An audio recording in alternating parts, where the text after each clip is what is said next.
আমাদের হাজার হাজার লাশের বিনিময়ে নতুন যে স্বাধীনতার কথা বলা হয়, এই স্বাধীনতার অধীনে আইসাও এমন স্বাধীনতা পাওয়া গেছে যারা আন্দোলনের অগ্রণী ভূমিকা পালন করছে, সর্বোচ্চ যারা নিজের জীবনকে বিসর্জন দেওয়ার মানসিকতা নিয়ে রাজপথে নামছে।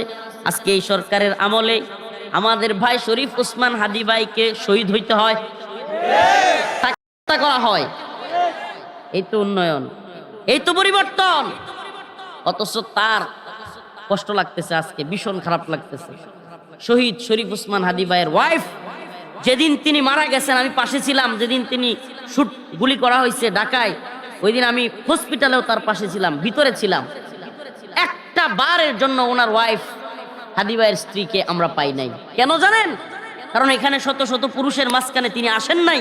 এতটাই পর্দানিসীন এই মেয়ে, এতটাই পর্দানিসীন এই আমাদের এই বোন।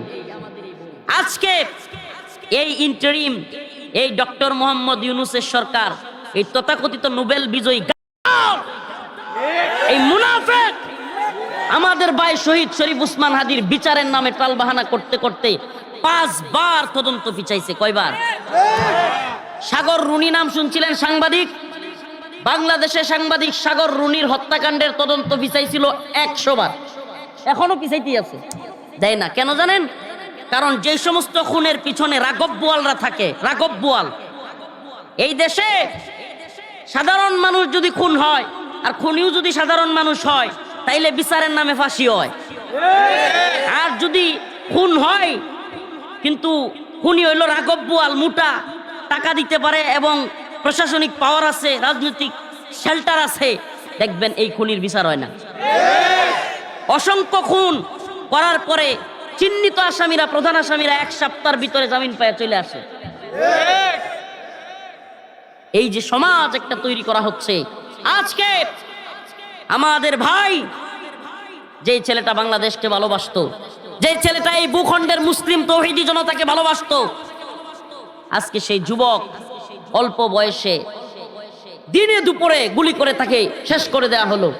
আজকে 5 বার তদন্ত পিছাইছে, অবশেষে আজকে শহীদ শরীফ ওসমান হাদী ভাইয়ের ওয়াইফ বাধ্য হইয়া, উনি ডক্টর মোহাম্মদ ইউনূস যেখানে থাকে বাসভবন, যমুনা নাম, ওই যমুনা কার্যালয়ের সামনে গিয়া বসছে। চিন্তা করতে পারেন, যেই মেয়ে, আমাদের যেই বোন, তার শহীদ স্বামীর লাশের পাশে পর্যন্ত এত দ্রুত আসেন নাই, এত লোকের ভিড়ে।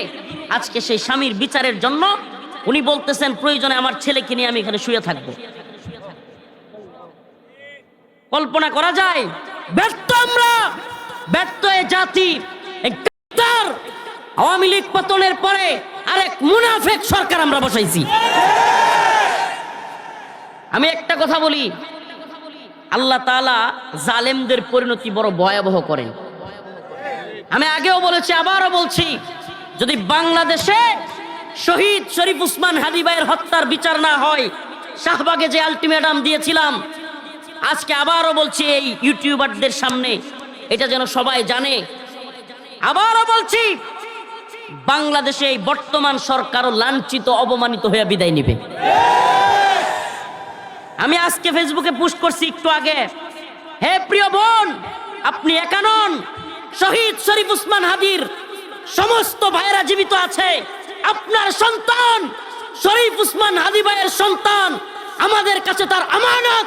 এই আমানতের উপর একটা টোকা লাগলে বাংলাদেশের তাওহীদবাদী যুবকেরা সারা দেশ থেকে এই ইন্টারিম গভর্নমেন্টকে লাথি দিয়ে ফেলে দিবে। এই ইন্টারিম গভর্নমেন্টের প্রত্যেকটা ইট খুলে নিয়ে আসবে। শহীদ শরীফ ওসমান হাদী ভাইয়ের স্ত্রীর গায়ে টোকা লাগলে তোদের একটার জায়গা বাংলার জমিন হবে না।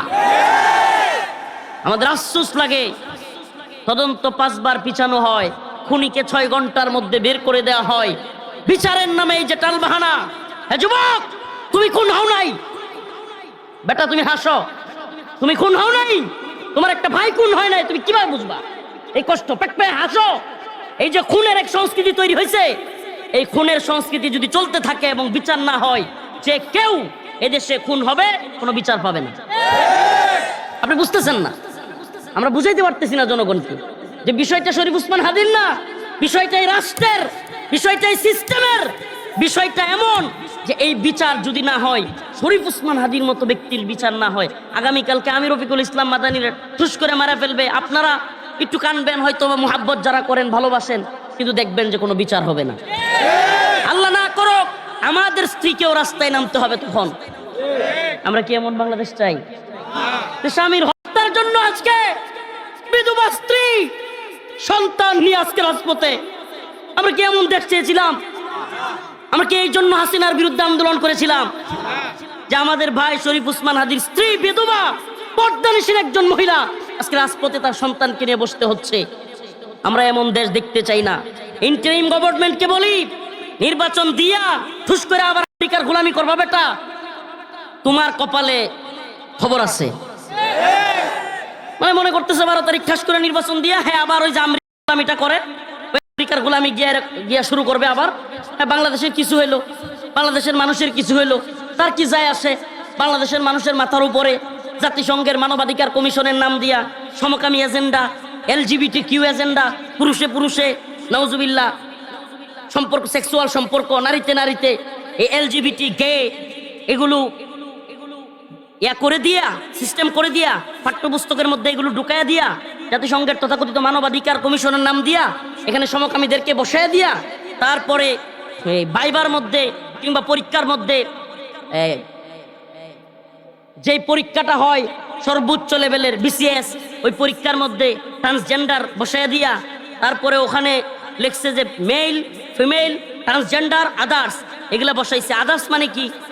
মহিলা, পুরুষ, তৃতীয় লিঙ্গ, এর বাহিরে কি? সমকামিতা। এইগুলো বসায়া দিয়া সে চলে যাবে আবার আমেরিকার গোলামি করতে। বাংলার জনগণ এটা এইভাবে মেনে নিবে না। আমরা বরদাস্ত করানো যুবকদেরকে বলি, যুবক, প্রিয় যুবক ভাই, এটা শরীফ উসমান হাদির ইস্যু না, এই ইস্যু বাংলাদেশের অস্তিত্বের ইস্যু। এই ইস্যু এই ভূখণ্ডের মুসলিম তাওহীদবাদী জনতার অস্তিত্বের ইস্যু। কারণ আমরা চাই বাংলাদেশে একটা জবাবদিহিতামূলক বিচারের, শাস্তির আওতায় আনার মতো পরিবেশ আমরা বাংলাদেশে চাই। কোনো জবাবদিহিতা নাই। আওয়ামী লীগের সময় আওয়ামী লীগ যা মন চায় তা করছে। এখন যদি সামনের গভর্নমেন্টে জামাত আসুক, বিএনপি আসুক বা যেই আসুক, এইভাবে যদি সমাজ তৈরি হয় যে যেই দল ক্ষমতায় আসবে এই দলের নেতারা এলাকায় যারে মন চায় মারবে, যার কাছ থেকে মন চায় জমি দখল করবে, যারে মন চায় চাঁদাবাজি করবে, যারে মন চায় ধরে নিয়ে যাবে, মানে যা তা মামলা দিয়ে দিবে, এই যদি পরিবেশ তৈরি হয় তাইলে আবারও আরেকটা বিপ্লব করবেন। কয়টা বিপ্লব করবেন? কয় হাজার মানুষ মরবেন, কয় লাখ মানুষ মরবেন। এজন্য আমি বলি বাংলাদেশের জনগণকে, আমি বলি যুবকদেরকে, বিশেষ করে প্রিয় যুবক ভাই, তোমাদেরকে বলি, তোমাদের কানে কথা ঢুকাও যে আমরা শহীদ শরীফ উসমান হাদির বিচার না হইয়া একটা উপদেষ্টাকেও দেশটার হইতে দিব না। বাংলাদেশে শহীদ শরীফ উসমান হাদির খুনিদের বিচার হবে, তারপরে তোরা দেশের বাইরে যাবি। প্রিয় ভাইরা আমার, বন্ধুগণ আমার, আমি কথাগুলো কেন বললাম আজকে দেখেন, আমি যে আয়াতে কারিমা তিলাওয়াত করেছি যে সফলতা, আল্লাহ বলছেন ক্বাদ আফলাহাল মুমিনুন আল্লাযীনা হুম ফি সলাতিহিম খাশিউন, সেই সমস্ত মুমিনরা সফল যারা খুশু খুজুর সাথে নামাজ পড়ে, বিনয়ের সাথে নামাজ পড়ে। ওয়াল্লাযীনা হুম আনিল লাগবি মুরিদুন, ওই সমস্ত মুমিনরা সফল যারা লাগবি কাজ, ফাহিশা কাজ, খারাপ কাজ, অন্যায় কাজ এগুলো করে না, এগুলো থেকে বিরত থাকে। সাম্প্রতিক একটা উদাহরণ দিই তাহলে বুঝবেন। বাংলাদেশে একটা মেয়ে ছিল, নাম হলো পাপিয়া, জেলখানায় নিছিল। আপনাদের মনে আছে কিনা জানি না, আমিও তখন জেলখানায়, তার স্বামী আমার সাথেই ছিল, সুমন ভাই। এই পাপিয়া তখন কিন্তু বাংলাদেশের নিউজ পোর্টালগুলোতে অনেক লেখালেখি হয়েছিল যে এই পাপিয়ার কাছে অনেক বড় বড় নেতারার স্ক্যান্ডেল আছে। মানে পাপিয়া একটা হোটেল ভাড়া করতো, বাসা ভাড়া রাখতো, ওখানে নাউজুবিল্লাহ মেয়েদেরকে রাখতো, মডেল নায়িকা টাইকা এগুলার রাখতো। বাংলাদেশের আওয়ামী লীগের বড় বড় নেতাদেরকে, প্রশাসনের বড় বড় কর্মকর্তারা ওখানে যাইতো ফুর্তি করার জন্য, নাউজুবিল্লাহ। তো পাপিয়াও ছিল চালাক। পাপিয়া আড়াল থেকে গোপনে শুনছি আর কি, উবাইদুল কাদের পুরো গোপন ভিডিও ছিল। তো যাই হোক, আমরা এটা নিউজের মাধ্যমে শুনতে পারছি। তো এই যে এদের ভিডিওগুলো ওখানে রাইখা দিত কেন? কারণ পরবর্তীতে যেন ধরা খাইলে এই ভিডিও দিয়ে বাচ্চা আসতে পারে। কেন? কারণ রাষ্ট্রের সর্বোচ্চ কর্মকর্তাদের নেতাদের যদি ভিডিও থাকে ওদেরকে বলে যে তুমি যদি আমারে না ছাড়ো ভিডিও কিন্তু ফ্লাশ করে দেবে, তাইলে ওরা তো ধরা ওই দেন না, এলাকার বড় নেতা হইতে পারে কিন্তু ছোট বাচ্চার সামনে যদি খালি আকাম কুকাম দেখিয়া ফেলে কোনো বাচ্চা, তাহলে দেখবেন যে এলাকার ইমাম সাহেবরে না ডরাক, এলাকার হুজুররা না ডরাক, এলাকার কোনো মানুষের না ডরাক, বাপ দাদারেও না ডরাক, ছোট বাচ্চারে দেখবেন ওই নেতাও ডরাইবে। কেন? নেতারা খালি এতটুকু নেতা আমি কিন্তু কয়ে দিব, এই বাচ্চারা দেখবেন নেতা খুব ভয় পাইব যে এই পশ্চিমারা যারা বিশ্বে মানবতার সবক দেয়, মানবাধিকারের সবক দেয়, নারী অধিকারের কথা বলে, নারী স্বাধীনতার কথা বলে, যারা আমাদের মা বোনদেরকে পর্দায় রাখি বলে কয় যে আমরা নারীদেরকে বন্দি করতেছি, নাউজুবিল্লাহ, এরা নারীদেরকে ঘর থেকে বের করে স্বাধীনতার কথা বলে, নারী অধিকারের কথা বলে। আর বাংলাদেশেও কিছু নারীবাদী কুত্তি কি কইতাম এডিরে, এরা দেখবেন যে টিপ, ওমা পুলিশের কোন সদস্য টিপ নিয়ে কি হয়েছে, হাই রে চিল্লা চিল্লি, এই যে মুখ এক করে কান বলতেন, হ্যাঁ এই গেল গেল, মানবতা গেল, নারী অধিকার গেল, সংখ্যালঘু নির্যাতন হইল, করছে না করে নাই? আপনারা ভুলে গেছেন 2020 সালে, সরি 21-22-এ আমরা তখন জেলে, কিন্তু পত্রিকায় তো পড়ছি টিপ কাণ্ডে টিপ, একজন পুলিশের চাকরি পর্যন্ত গেছে গা, অথচ পরে শোনা গেছে এই মহিলা পায়ে পাড়া দিয়া ঝগড়া লাগাইছে এই মহিলা, অথচ তখন হাইরে উচ্চ বাচ্চ কতরি বাটপার রয়ের দালাল মিডিয়া জগতের, ওই যে সাজু খাদেম আরো কতগুলো আছে বাটপার নাটক করে, ওমা এরা পুরুষেও কমালো টিপ লাগাইছে, সহমত জানাইতেছে, ওনরা কইছিল নিচের ডাকাইতে দিয়া সহমত ঠিক মতো জানাই দিই। প্রিয় উপস্থিতি, আজকে আপনাদেরকে বলতেই হয় আমার এই সিজনের শেষ প্রোগ্রাম হইল আজকে, মানে আজকে মাহফিল শেষ হইলে অনেকটা ছুটি মাদ্রাসা ছুটি দেয় না, মাদ্রাসা ছুটি দিলে পোলাপান যেমন বিশাল খুশি হয়, হ্যাঁ পরীক্ষা টরীক্ষা শেষ 8-10 দিন ছুটি থাকবো, পোলাপানের ঈদের আনন্দ লাগে। তো আমার কাছেও আজকে মানে মনে হইতেছে যে আলহামদুলিল্লাহ ছুটি পাইছি, মানে এটা বুঝবেন না, প্রতিদিন রাত্রে প্রোগ্রাম করা, দিনে ঘুমানো, রাত্রে খাওয়া, এখন আমার এমন অবস্থা হয়েছে মানুষ প্রতিদিন 3 বার খায় না, কিন্তু খায় কখন, একবার সকালে, আর একবার দুপুরে, আর একবার, আর আমি সকালের খাবার খাই প্রায় দিনই 12টায় বা 1টায়, এরপরের খাবারটা এটা দুপুর কইবেন না রাত কইবেন আল্লাহ জানে, মাগরিবের পরে খাই, এরপরেরটা খাই রাত 2টায়, এটা একবারে ডেইলি রুটিন। এই অবস্থা চলতে চলতে পেটের মধ্যে অসুস্থ হয়ে গেছি, মানে গ্যাস, তারপরে পেটে সমস্যা, মানে বিভিন্ন সমস্যা আরো।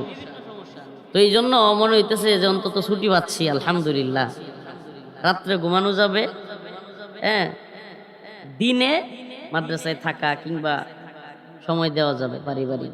তো এই যে বিষয়, আজকে হইলো লাস্ট প্রোগ্রাম আপনার লগে দেখা, নেত্রকোনার মানুষ। আটপাড়া তো আগে অনেক প্রোগ্রাম করতাম, যখন বালনি মাদ্রাসায় পড়তাম তখন আটপাড়ায় মাঝে মাঝে আসতাম, ওই যে খেলার মাঠ আছে, খেলার মাঠে আসছিলাম দীর্ঘদিন আগে। তো আজকেই হলো শেষ প্রোগ্রাম এই বছরের, শেষ মানে বুঝতেছেন কিনা আমি জানি না, মানে মনে করেন আমার রমজানের আগেও কোনো মাহফিল নাই, রমজানেও কোনো মাহফিল নাই, ওন আবার দাওয়াত দিতে যায়েন কেন না, আল্লাহর রাস্তায় মাফ চাই, দাওয়াত দিতে যায়েন না, অযথায় যায় পাবেন না, মাপ টাপ চাই। আল্লাহ যদি রহমত করে হয়তো উমরাই যাব, যদি রহমত করে আল্লাহ কবুল করে, তো এখন গিয়েও পাবেন না। বাকি মানে ভীষণ ভাল লাগতেছে আলহামদুলিল্লাহ। তবে ওয়াজ করতে তাইলে কি হুজুর কষ্ট লাগে? হ্যাঁ লাগে, মানে টানা করতে কষ্ট লাগে। মানে এই যে ওয়াজের মৌসুম শুরু হইলে আমাদের যে একটা অবস্থা শুরু হয় সারা দেশব্যাপী, এটা একবারে বিশাল কষ্ট রয়ে যায় আমাদের জন্য, টানা টানা মনে করেন। আলহামদুলিল্লাহ আমি অবশ্য এই বছর ইচ্ছা কইরাই 2 দিন 3 দিন করে করে গ্যাপ রাখছিলাম, মাহফিলে করি নাই, কম করছি। তবুও দেখি যে ওই অক্টোবর থেকে যে শুরু হয় বাংলাদেশে ওয়াজ, অক্টোবর, নভেম্বর, ডিসেম্বর, জানুয়ারি, ফেব্রুয়ারি, 5 মাস চলতেই থাকে। আবার আল্লাহ মাফ করুক, যেই বক্তাদের মনে করেন সারা দেশে পরিচিতি আছে, চাহিদা আছে, ইসলাহী প্রোগ্রাম, অমুক প্রোগ্রাম, তমুক প্রোগ্রাম সারা বছরই লেগে থাকে। তো এই কারণে এটা এতটা সহজ না। হুজুর আপনারা তো খালি হাদিয়া তোফা পাইবেন, ভালো অবস্থা, এটা আমনে যদি আমার অবস্থানে আইতেন তাইলে বুঝতেন। হ্যাঁ, একদিন বিরতি হইলে আমি কি পরিমাণ খুশি হই, এটা আমার এলাকায় যাইলেও বুঝতেন। যাক, আমি আপনাদের সামনে সূরাতুল মুমিনুনের প্রথম কয়েকটা আয়াত তিলাওয়াত করছি। আজকে শেষ আলোচনায় এই বছরের আপনাদের সামনে আমি মুমিনের সফলতা নিয়ে কিছু আলোচনা করব, যে আমরা কি কোটি কোটি টাকার মালিক হইলে সফল, বাড়ি গাড়ি থাকলে সফল, ধন দৌলত যশ খ্যাতি টাকা পয়সা বাড়ি গাড়ি সুন্দরী নারীকে বিয়ে করতে পারলে সফল, নাকি বিদেশে 2-4টা পোলাপান পাঠাইতে পারলে সফল, আটপাড়া যদি নিজস্ব বাড়ি গাড়ি থাকে সদরে, এই সর্বনাশ, তার দ্বারা কাছে যাওয়ার উপায় তাহে না। আজ নেত্রুনা শহর বাড়ি গাড়ি তাহে, সর্বনাশ। তো এই যে হালত, এই দুনিয়া বিদিক থেকে চিন্তা করলে যে আমরা মনে করি যে দুনিয়ায় কিছু টেয়া পয়সা হয়ে গেলেই, কিংবা চাকরি বাকরি একটা থাকলেই, কিংবা দন দৌলত, কিংবা একটু পরিচিতি, নাউজুবিল্লাহ, এই জামানার পোলাপান তো যেসব পোলাপান অনলাইন ইউজ করে 10,000 20,000 সাবস্ক্রাইবার থাকলে, কিংবা যার 20-30,000 ফলোয়ার আছে, ওরে বাবা নিজের সেলিব্রিটি মনে করে, এইটাও আরেক সফলতা মনে করে নিজের। তো এই যে সফলতার এক এক মেরুকরণ, এক একজনের কাছে সফলতার এক একটা দিক। আসুন তো দেখি আল্লাহর কাছেও কি এগুলোই সফলতা। মনে করেন দুনিয়াবি দিক থেকে কেউ লাখ টাকার চাকরি করে, কয় টাকার? আমাদের গ্রাম অঞ্চলের জন্য মাসে লাখ টাকার চাকরিটা বিরাট কিছু। লাখ টাকার চাকরি করে কোনো লোক, কিংবা 50 লাখ টাকা বাড়ি করেছে, হ্যাঁ 60-70 লাখ টাকা গাড়ি কিনেছে, আটপাড়া সদরে কোটি টাকার জায়গা রাখেছে, সে যে দুনিয়াতে তারে কি পরিমাণ সফল মনে করে। এটা কি মহেশপুর এলাকার নাম কি? মহেশপুর এলাকাত মনে করেন যে বন্ধ এবং সরয়ের লগে বাজারের লগে, বুঝতেছেন তো, লগে টগে লগে বুঝুন, কথা কইন না কেরে বেড়ায় সেনামি অরণ্য যে কথা কইন যে রাস্তার লগে, হ্যাঁ এই যে সরয়ের লগে রাস্তা কইলেও আপনি শুদ্ধ কইলছ, সরহের লগে জমি জমা থাকলে, হ্যাঁ সম্পত্তি থাকলে নিজের একটা ব্যবসা বাইর হইল, আস্তাগফিরুল্লাহ, 2-4-5-10টা ভাই বাইস্তা থাকলে, ভোলাভান থাকলে, আর বাবা রে বাবা, কথা নাই বার্তা নাই, হুদাই লিঙ্গি মেরে দৌড়ে। বাজারও কিছু আচানক লোক আছে, বাজারও চাও খাওয়ান জানা হেরার জ্বালা, কমন পড়ছে নাকি? এলাকার বাজারও কিছু লোক আছে, এটা যেই দলই করুক এদের জ্বালায় প্রভাব দেখায়, আর হইলে এমন বাপসাপ দেখায়, মানে হ্যাঁ যে কি কয় হ্যাঁ ও বুঝে না, কি যে বুঝে না হ্যাঁ ওইটাও বুঝে না, কিন্তু হ্যাঁ মাত বড়িটা বিরাট বুঝে। মানে হুদায় একজনের ভালো কথাও কইতে দিত না, কিচ্ছু না, নিজের বিরাট কিছু মনে করে। এই সমস্ত লোকেরা দিন শেষে যখন দুনিয়া থেকে ত্যাগ করে লাঞ্ছিত হয়, সমাজের মানুষে কয় কুত্তাটা মরছে ভালো হয়েছে। আর যারা শহীদ শরীফ ওসমান হাদির মতো জীবন দেয়, তাদের জন্য কোটি মানুষ, লাখ না কোটি মানুষ কাঁদে। এমন জীবন তুমি করো হে গঠন, মরিলে হাসিবে তুমি কাঁদিবে ভুবন। এমন জীবন তুমি করো না গঠন, মরিলে কাঁদিবে তুমি হাসিবে ভুবন। তুমি এমন জীবন গঠন করো না, যে জীবন গঠন করার কারণে মারা যাওয়ার পরে মানুষ কইব মালাইছে, এলাকাটা নিস্তার হইছে। এটাও আমাদের সমাজে এরকম কিছু লোক আছে যাদের জ্বালায় মানুষের কয়। আল্লাহ তাআলা এই ধরনের লোক হওয়া থেকে আমাদেরকে হেফাজত করুক। আল কাইসু মান দানা নাফসাহু ওয়া আমিলা লিমা বাদাল মাউত ওয়াল আজিজু মান নাতবা নাফসাহু হাওয়াহা ওয়া তামান্না আলাল্লাহ। ওই ব্যক্তি তো জ্ঞানী চালাক। আমরা এই দুনিয়াটা, মানে গ্রাম্য ভাষায় কিছু কথা কই হেলাই, আমরা এই দুনিয়াটা বুঝুন, মানে এই সমাজে যে মনে হরুন যে দোহানো বাহিরে কেটিয়া দেন টেহা দেয় না, মাতব্বরি রসল তারে আমরা মনে হরি হে চালাক। যে মনে হরুন দুইটা চাপাবাজি করিয়া দোহানো সাইডে চা খাইল তারে আমরা মনে হরি হে চালাক। আমরা সমাজটা এমন বিশ্রী, মানে সমাজে কে জ্ঞানী কে চালাক এটারও যে মিনিং বা এটার অর্থটা ভাই লেগেছে। ভাই এক চাচার ঘটনা শুনছিলাম যে এই যে বুঝতেছে না, লাগতো না আঙ্কেল, সমস্যা হইলো আমার পায়ে অ্যাক্সিডেন্ট করছিলাম তো, ওই যে পাটা ফোলা, তো পায়ে ঝুলায় রাখলে মানে পায়ে ঝুলায় রাখলে আমি কষ্ট হয়। আচ্ছা থাক, লাগতো না, কথা কই না যে শুনুন খেলি। তো বিষয়টা হলো যে আমাদের সমাজে এখন সফলতার মানদণ্ড এটা তো পাল্টাইছেই, এমনকি কিছু লাগতো না হুদায়, আর কিছু কেন না, দরকার নেই। সফলতার মানদণ্ড তো পাল্টাইছেই, এটা পারলে ইন্ডিয়া পাটা ঝুলে রাখতে কষ্ট হয়। তা আমাদের সমাজে সফলতার মানদণ্ড তো পাল্টাইছেই, এমন অবস্থা হয়েছে যে সমাজও কেটা চালাক, কার বুদ্ধি আছে এটারও মানে ধারণা কিংবা এটার যে ভালো দিক এটারও উল্টাইছে। কেমনে উল্টাইছে? সমাজ মনে করেন যে যেই চেহারাটা নাউজুবিল্লাহ কেমন শোনা যায় কইলে আস্তাগফিরুল্লাহ, পয়লা বয়সে বিয়া হইরা তাড়াতাড়ি এটার মনে হয় ব্যাককল, আর যেটা মনে করেন 3-4টা মেয়ের লগে ডেটিং করে এটার মনে হয় চালাক। নাউজুবিল্লাহ পাল্টেছে না? যেই মেয়েরা মনে করেন পর্দায় থাকে, কথাবার্তা কম কয়, হ্যাঁ, দুলা ভাইরার লগে কথার জবাব দেয় না, পর্দা করে, এর মনে হয় সমাজে ব্যাককল। আর যেদি দুলা ভাইয়ের লগে একেবারে গলাগলি হইরে 2 সাইড দিয়ে হড় তুলেল তারে, বুঝছেন না? আস্তাগফিরুল্লাহ, কথাটি কইতে বাধ্য হইতেছি। আমাদের সমাজের ধারণাগুলো কিভাবে পাল্টাইছে আমি কইতে গেলে আপনারা এখন কল লাগে নি। সমাজের ধারণাটি এমন পাল্টাইছে, আমাদের সমাজ এত বিশ্রী হয়েছে, যেটা হালাল, যেটা জায়েজ, এইটারে নিচে আমরা খারাপ দিকে, আর যেটা খারাপ হারাম এটারে নিচে ভালোর দিকে। সফলতা কিংবা ভালো, কে চালাক কে বুদ্ধিমান,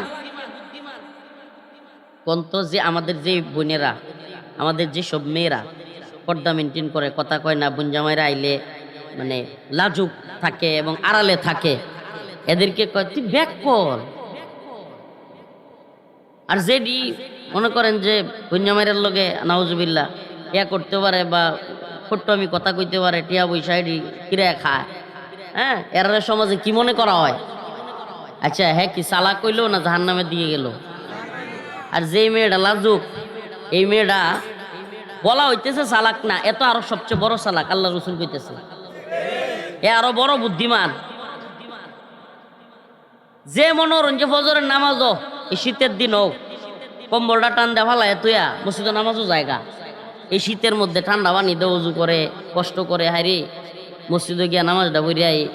আমরা সমাজও বাস্তবে দেখতে গেলে দুনিয়া বিয়াইছে হতে, আরে কি ব্যাক কলা সকালবেলায় যে বেটা মনে করেন যে 8টা-9টার সময় ঘুমোতে উঠতে চাষটা লেগে এটা চা দিছে, ট্যাংটা তুললে খায়, হ্যাঁ মনে করা হয় আমরা সমাজ বিরাট সুখী আর চালাক। আল্লাহ রসুল বলতেছে না, আল কাইসু মান দানা নাফসাহু আমিলা লিমা বাদাল মাউত ওয়াল আজিজু মান আতবা নাফসাহু হাওয়াহা ওয়া তামান্না আলাল্লাহ। আরে জ্ঞানী তো সেই ব্যক্তি, চালাক তো সেই ব্যক্তি যে কিনা এই দুনিয়ায় থাইকা তার আমল নামা তৈরি করে, সামানা তৈরি করে। সুবহানাল্লাহ। চালাক জ্ঞানী, চালাক জ্ঞানী কোনটা? যে 5,000 টাকা ভাই কায়া টিয়া দেয় না, এটা চালাক, এটা জ্ঞানী। যে সমাজের মানুষের 10 জনের মাইরে খায়, হুট্টমি করে, হ্যাঁ দান্দাইলাম করে, এ চালাক। এর লগে হেরে লাগাই দেয়, হের লগে হেরে লাগাই দিয়া হে নিজে বিরাট শায়েন সাথে, এ চালাক। আল্লাহ বলছে এ চালাক না, বরং যে আমল নামা তৈরি করে। ইন্নাল্লাযীনা আমানু ওয়া আমিলুস সলিহাত কানাত লাহুম জান্নাতুল ফিরদাউসি নুজুলা। আল্লাহ বলেন যেই ব্যক্তি ঈমান আনলো এবং নেক আমল করলো, জান্নাতের পথে গেল, জান্নাতুল ফিরদাউস তো আল্লাহ তারে দিবে। ইন্নাল্লাযীনা আমানু, নিশ্চয়ই যারা ঈমানদার, ওয়া আমিলুস সলিহাত, এবং যারা নেক আমল করে, ঈমানদার এবং নেক আমলও পাশাপাশি করে, কানাত লাহুম জান্নাতুল ফিরদাউসি নুজুলা, মেহমানদারির জন্য তাদের জন্য আছে জান্নাতুল ফিরদাউস। সুবহানাল্লাহ। জান্নাতুল ফিরদাউস যাদের মেহমান খানা, এরার চাইতে বড় চালাক দুনিয়াতে আর কেউ আছে?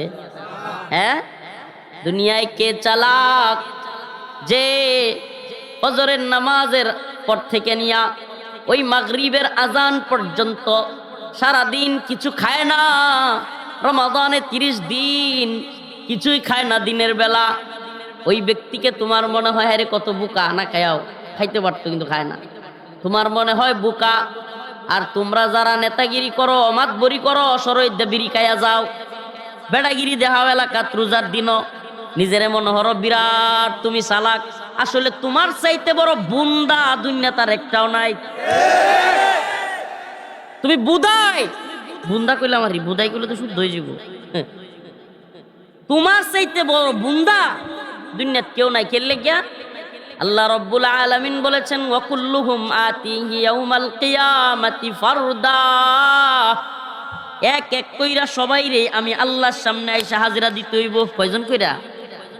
না নির্বাচন আইতেছে দেখি এই যে পিছনে 50 হেক্টর লয়ে ঘুরে, আর যে নই যা করে আমি কেমন চরিত্রের লোককে কষে একটু সব ডিমিল লেখা, আরে আমার ভাই তো দানবীর, আমার ভাই এটা এটা সামসা খুঁজা হওয়া যেত না আল্লাহর জন্য, আল্লাহর সামনে সামসা হওয়া যেত না।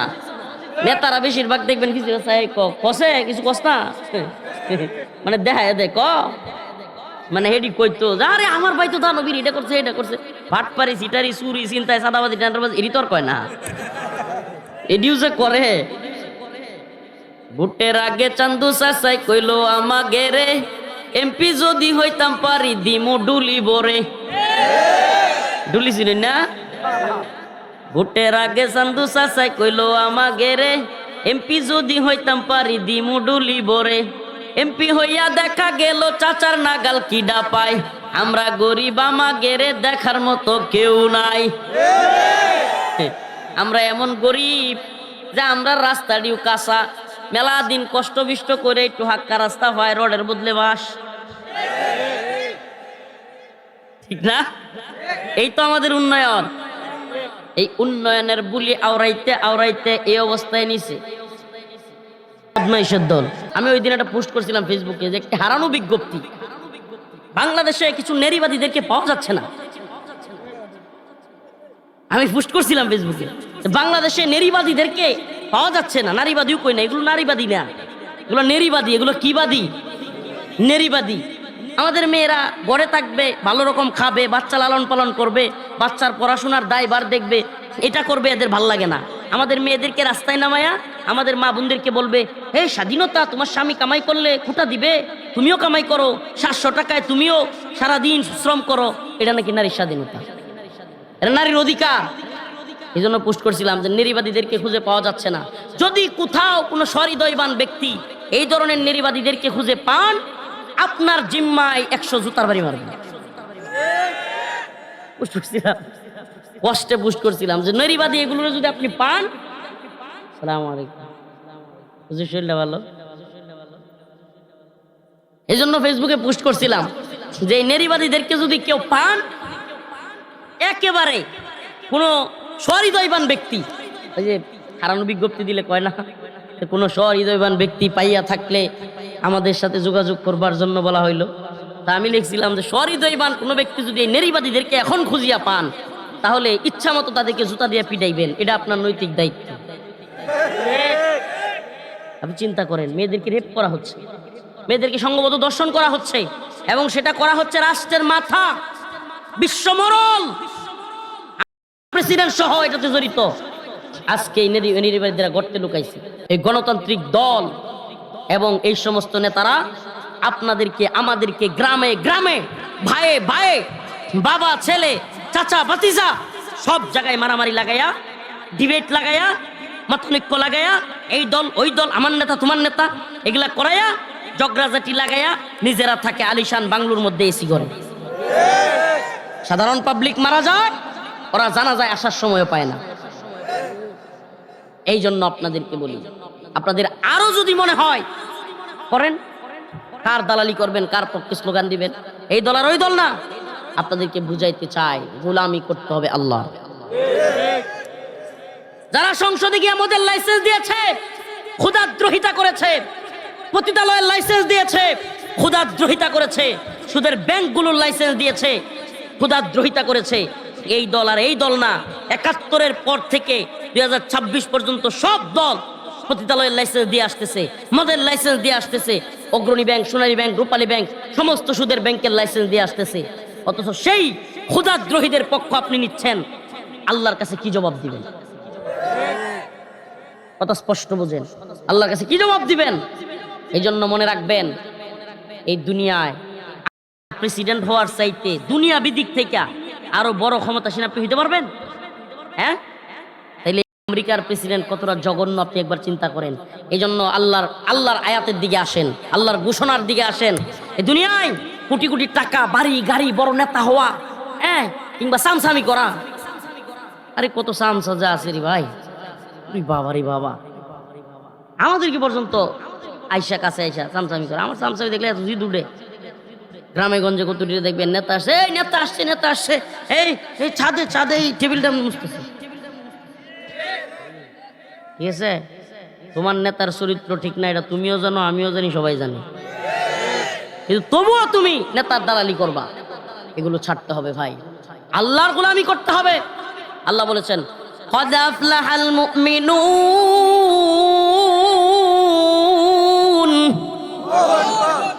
الذين هم في صلاتهم خاشعون والذين هم عن اللغو معرضون। আল্লাহ বলেছেন, নিশ্চয়ই মুমিনরা সফল। কারা সফল? এই কথা কয় না, কারা সফল? ওই আমেরিকান লাল চামড়ার তারা সফল, ব্রিটেনের লাল চামড়ার তারা সফল, যারা মানুষকে জীবন্ত হত্যা এরা সফল। পৃথিবীর ক্ষমতা এদের কাছে থাকতে পারে, আসলে পৃথিবীর ক্ষমতাও নাই, আছে হইল গণতন্ত্রের গোলামদের কাছে এদের ক্ষমতা। যাক তালেবানের কাছে পিঠ না সাপা একবারে পাশার সাল তুলে ফেলবে একবারে। ক্ষমতা কাদের কাছে? এই বাংলাদেশের মুনাফিক সরকারের কাছে, মুনাফিক বাটপারগুলোর কাছে, দুবাইয়ের বাটপার, সিঙ্গাপুর, এগুলোর বাটপারদের কাছে। কারণ কি? এগুলা ডলারের কাছে বিক্রি হয়, এগুলা দিনে একবার বিক্রি হয়, রাত্রে আরেকবার বিক্রি হয়। এদের কাছে আমেরিকার প্রেসিডেন্ট হলো বিরাট কিছু, কথা বুঝছেন?